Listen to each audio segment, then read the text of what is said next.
आज हम modern history की कुछ इम्पोर्टेंट्स घटनाओं को देखेंगे, कुछ इम्पोर्टेंट्स वॉर को देखेंगे और उन वॉर के डेट्स को पढ़ेंगे।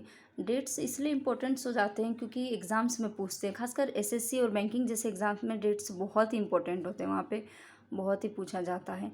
यूपीएससी या बीपीएससी जैसे एग्ज़ाम्स में डेट्स पूछा जाता है, लेकिन डायरेक्टली नहीं पूछा जाता। आपको एकदम ये नहीं होता है कि आपको डेट्स रट के जाना है, बस डेट्स याद करने हैं। तो हम सबसे पहले देखेंगे यूरोपियन का आगमन।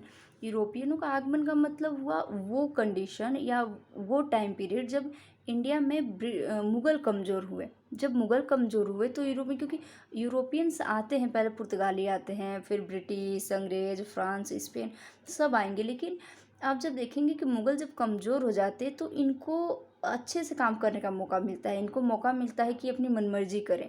जब मुग़ल कमज़ोर होंगे तो इनको रोकने वाला कोई नहीं होगा, और जब इनको रोकने वाला कोई नहीं होगा, और मुग़ल का पहले था कि पूरे इंडिया पे उनका शासन चलता था, डायरेक्टली चाहे इनडायरेक्टली, लेकिन जब उनकी सत्ता कमज़ोर हो जाती है तो इंडिया में जितने भी स्टेट्स हैं सब इंडिपेंडेंट हो जाते हैं। मराठा इंडिपेंडेंट हो जाएंगे, जाट इंडिपेंडेंट हो जाएंगे, सिख समुदाय अलग हो जाएगा, हर समुदाय अपने अपने लिए, जैसे बंगाल अलग इंडिपेंडेंट हो जाएगा, उड़ीसा जो बंगाल में था वो, बिहार, सब इंडिपेंडेंट हो जाएंगे। तो ये होता है कि कोई एक मजबूत शक्ति नहीं होती है जो अंग्रेज से लड़ सके या बाकी बाहर से आने वाले लोगों पे कंट्रोल लगा सके। तो आप हम सबसे पहले देखेंगे मॉडर्न हिस्ट्री में हम यूरोपियन के आगमन से स्टार्ट करेंगे। उसके बाद देखते हैं कर्नाटक वॉर। कर्नाटक में 3 वॉर हुए थे। ये वॉर अंग्रेज और फ्रांसीसी के बीच में हुआ था, और इसमें भी इनडायरेक्टली मतलब वही था कि इनको इंडिया में अपने मतलब किसी न किसी राजा का सपोर्ट चाहिए था, तो इसके लिए कर्नाटक वॉर हुआ था, जो 1746 से 1741 में हुआ था सबसे पहले। उसके बाद जो ये एक्सला सापेल की संधि के बाद ख़त्म हो गया था। इसके बाद फिर 1749 से फिर 1754 तक हुआ था। इसके बाद फिर 1756 से 1736 तक हुआ था।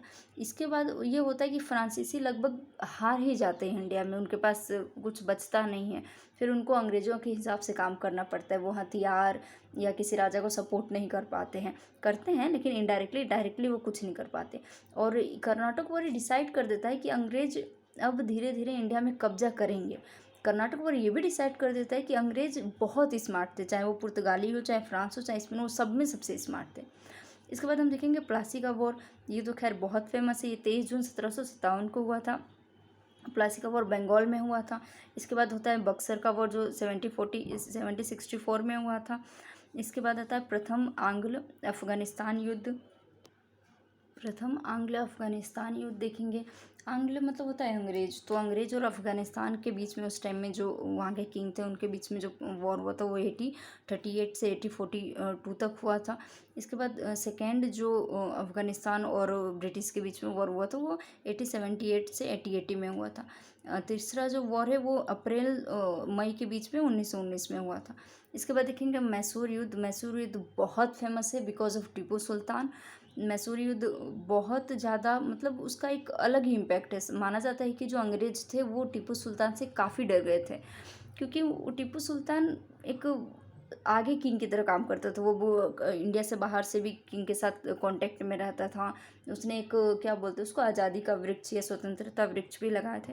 तो इसमें 4 वॉर होते हैं। 1767 में से 1769 तक एक वॉर होता है। उसके बाद दूसरा द्वितीय मैसूर युद्ध होता है 1780 से 1784 तक। तृतीय मैसूर युद्ध होता है 1790 से 1792 तक।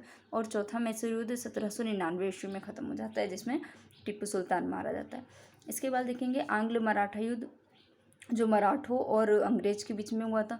पहला युद्ध हुआ था 1775 से 1782 तक। दूसरा युद्ध हुआ था 1803 से 1805 तक। तीसरा युद्ध हुआ था 1817 से 1818 तक। इसके बाद देखेंगे कुछ विद्रोह बहुत ही ज़्यादा इम्पोर्टेंट है। आप जब देखेंगे कि हम लोग 1857 का विद्रोह पढ़ते हैं तो उसके साथ ही हम बहुत सारे विद्रोह को देखते हैं। विद्रोह ऐसा काम करता था, मान लीजिए कहीं का एक जन समूह में विद्रोह कर रहा है, तो उसको देख के दूसरा जन समूह या दूसरा समुदाय प्रभावित होता था कि हाँ, हम भी विद्रोह कर सकते हैं, हम भी अंग्रेजों के खिलाफ जा सकते हैं। तो सन्यासी विद्रोह जो बहुत फेमस है 1763 से 1800 ईस्वी में हुआ था। ये किसी क्वेश्चन एग्जाम में क्वेश्चन में पूछा गया था, मुझे याद नहीं है किसी एग्जाम में, लेकिन पूछा गया था। इसके बाद संथाल विद्रोह जो बहुत पूछा जाता है 1855 से 1856 तक। उसके बाद मुंडा विद्रोह 1899 से 1901 तक। उसके बाद नील विद्रोह 1859 से 60 तक। फिर सैनिक विद्रोह 1857 तक। सैनिक विद्रोह को प्रथम विद्रोह या आज़ादी का विद्रोह या सैनिक विद्रोह बहुत से सारे नामों से पुकारा जाता है। इसके बाद देखेंगे हम कांग्रेस की स्थापना जो 1895 में हुई थी। ए.ओ. ह्यूम ने किया था इसकी स्थापना। इसके बाद कांग्रेस की उदारवादी नीति और उग्रवादी नीति भी है, जो शायद मैंने इसमें नहीं लिखा है, नेक्स्ट क्लास में हम देख लेंगे। उदारवादी नीति जो 1885 से 1905 तक चली। उदारवादी नीति का मतलब होता है कि कांग्रेस पे उन लोगों का ज़्यादा इम्पेक्ट रहा जो कि बहुत सॉफ्ट थे, नर्म थे। उन्हें लगता था कि वो पत्र लिखेंगे, रिक्वेस्ट करेंगे तो शायद ब्रिटिश अपने रूल रेगुलेशन बदल रहे हैं। इसके बाद बंगाल का विभाजन का डिसीजन लिया गया था 16 अक्टूबर 1905 को। बंगाल का विभाजन का डिसीजन इसलिए लिया गया था ताकि उस टाइम ब्रिटिश का तर्क था कि बंगाल बहुत बड़ा है और इस पर काम करने में बहुत दिक्कत होता है, लेकिन हाँ इंडियन चाहते थे कि ये विभाजन नहीं हो। खैर बाद में शायद नहीं हुआ। इसके बाद कांग्रेस का विभाजन पढ़ेंगे 1907 में सूरत अधिवेशन में। इसमें उदारवादी दल और उग्रवादी दल दोनों अलग अलग हो गए। इसके बाद इंडियन होम रूल सोसाइटी की स्थापना होती है 1905 में, जो श्यामजी श्री कृष्ण द्वारा लंदन में किया जाता है। इसके बाद के जो विद्रोह हैं या जो भी आंदोलन हैं, ये जो भी इम्पोर्टेंट डेट्स हैं, इसको हम नेक्स्ट वीडियो में देखेंगे। Thank you.